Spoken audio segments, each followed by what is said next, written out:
PEGI 12.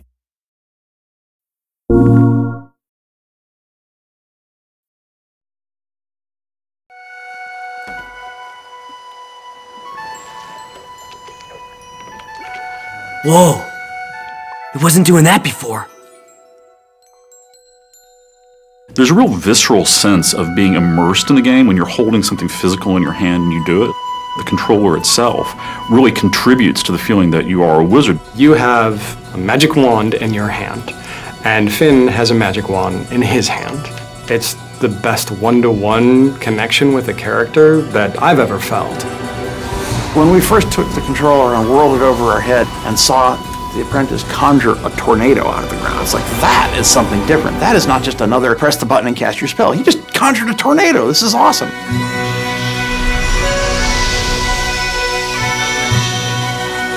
Sorcery High Concept started out as a very iconic demand. What if you one day found a magic wand in a box? What would you do with it? What would you try? What would you hope and imagine that it could do? This is fun!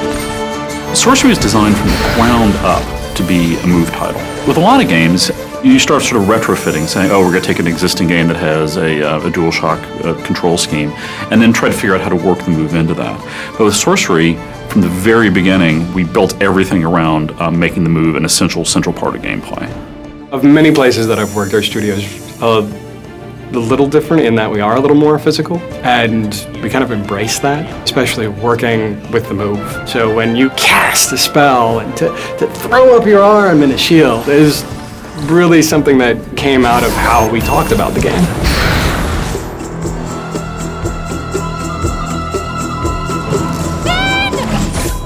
A lot of the motion control games that you see, sort of like it's detecting that you're doing something, but it's not precise. What really excites me when I play Sorcery is the degree of control you have. So if I'm using it to cast arcane bolts at somebody, it actually matters where I'm pointing the controller at the screen. But we could also let the player put English on it. So for example, if you cast like this or cast like that, that actually hooks the bolts around and arcs them in interesting ways. So it becomes a very technical, a very skill-based gameplay experience.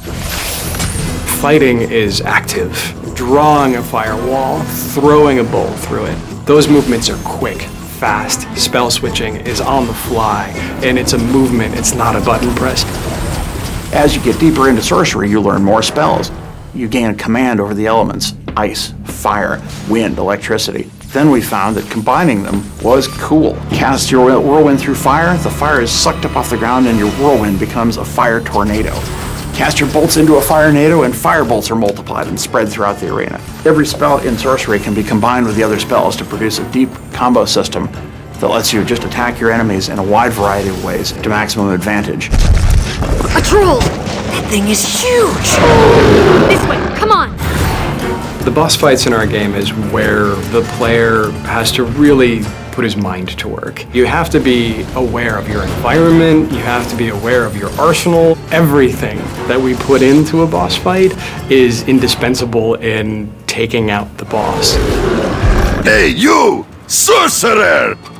Finn, we don't have time for this. You don't have time for not this, smart cat. Potions are the way to power. Alchemy is the flip side of all the action gameplay. In Alchemy, you're using the motion controller, but it's not under the pressure of combat. You discover many unusual ingredients. So our alchemy system, which is the key to level progression, involves mixing these elements together. And we make sure that with our move, we do this in a very visceral sort of a way. We want to create a feeling of that you weren't just fighting things all the time, that you really were a wizard who had a wide variety of different magic at your disposal. With the move controller, we found that you have an enormous breadth of things you can do to accomplish simple tasks. And even though these things are often not hard or challenging, they connect you to the magic you're creating in a way that a button just never would have done. That's the heart of what makes the motion control experience potentially a permanent part of serious hardcore gaming, is people are realizing that this device lets me have a much richer interaction with the world than any traditional gaming device.